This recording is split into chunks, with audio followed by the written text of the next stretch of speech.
जय श्री बालाजी चैनल में आपका हार्दिक स्वागत है। तो बाबा, आज आप हमें कोई ज्ञान की कथा सुनाओ।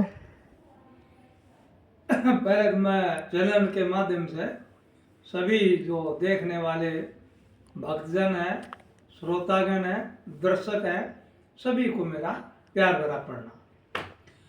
ये बहुत अच्छी एक चीज़ बताता हूँ।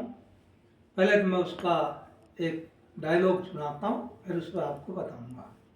तारों की छाव जाना और तारों की छाव आना, तारों की छाव जाना, तारों की छाव आना और मीठा भोजन करना, मीठा भोजन करना। तो ये एक कहावत सी है। एक सेठ थे जो मरने से पहले अपने बच्चे को, लड़के को ये शिक्षा दे गए थे कि आप छाया जाना और छाया में आना और मीठा भोजन करना। छाया जाना, छाया में आना और मीठा भोजन करना। और लाला जी मर गए। लाला जी मर गए तो उस लड़के ने काम किया। अब पिताजी कह गए थे कि भाई छाया में आना और छाया में जाना और मीठा भोजन करना, भूख लगे तो उनने क्या काम किया, अच्छे अच्छे पकवान बनाने शुरू कर दिए। कहीं बालूशाही, कहीं रसगुल्ला, कहीं मलाई कोफ्ता, इस प्रकार की तमाम क्वालिटी की मिठाइयाँ खाने लगा। और इधर छतरी लेके ना धूप में जाता दुकान पे और धूप में आ जाता वापस। उसके दिमाग में भाई छतरी की छाया हो गई और मीठा भोजन हो गया। तो उसके यहाँ इनकम होती कम, पैदा कम हो गई, क्योंकि वो तो धूप में जाए, धूप में आए तो छाता की छाया होगी।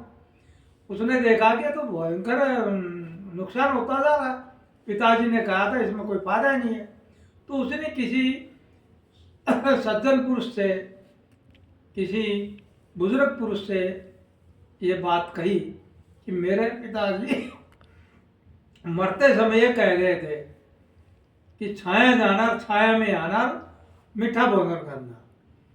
तो मैं उसी प्रकार पालन कर रहा हूँ, फिर मेरा तो नुकसान होता जा रहा है, फायदा ही नहीं हो रहा। तो उस बुजुर्ग व्यक्ति ने ये कहा था कि उनका मतलब ये नहीं है कि आप छाते की छाया में जाओ, छाते की छाया में आओ और भूख लगे तो आप बर्फी रसगुल्ला खाओ, ये मकसद नहीं है। उनका मकसद ये था आप तारों की छाव में जाइए और तारों की छाव में आइए धंधे से।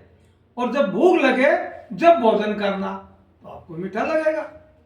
तो मेरा ये कहना है कि किसी पर भी ये आपको लागू होता है। जो मेहनत करते हैं तो मेहनत का फल मीठा होता है और भूख लगती है तो भोजन मीठा लगेगा। मीठा खाने से मीठा नहीं बनता है, भूख लगेगी जब भी भोजन का स्वाद आएगा और मीठा लगेगा। तो इसलिए मेरा सभी से अनुरोध है कि जो भी काम धंधे पे जाते हैं, काम करते हैं, वो मेहनत करें और समय पर जाए, समय पे ही आए, नियम का पालन करें। यही सबसे मेरा अनुरोध है। और जिस प्रकार हम पर बालाजी की कृपा है उसी प्रकार सब पर है। जय श्री बालाजी।